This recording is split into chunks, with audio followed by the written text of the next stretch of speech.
Hi, and this is Ronald Corpus Official and welcome to my vlog. And for this content, for this video, ating pag-uusapan ang puspin cat colors. Kapag kumuha ka ng pusa at pinaghalo ito sa hindi mabilang na bilang ng mga lahi sa loob ng hindi na itala na bilang ng mga taon, anong mga uri ng kulay ang makukuha mo? Ang sagot ay lahat sila. Dahil sa genetic variety na nanirahan sa loob ng Puspin Genetic Toolbox, ang mga posibilidad na kulay ng balahibo ay walang katapusan. Gayunpaman, ang mga kaliko na kulay ay kabilang sa mga pinakakaraniwan sa lahi. Ang pangalawang pinakakaraniwang uri na matatagpuan sa puspin ay ang tabby type coats. Ang tabby ay isang coat ng balahibo na may guhit.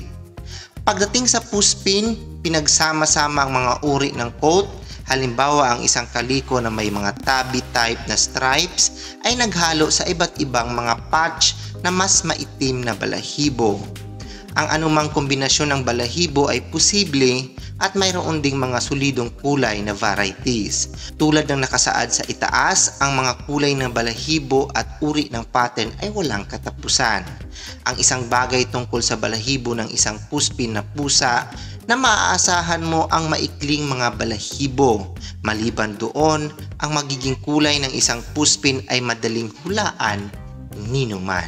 So, yun lang. So, sana meron kayong natutunan for this content, for this video, kung ano po ang uri ng mga kulay ng isang puspin.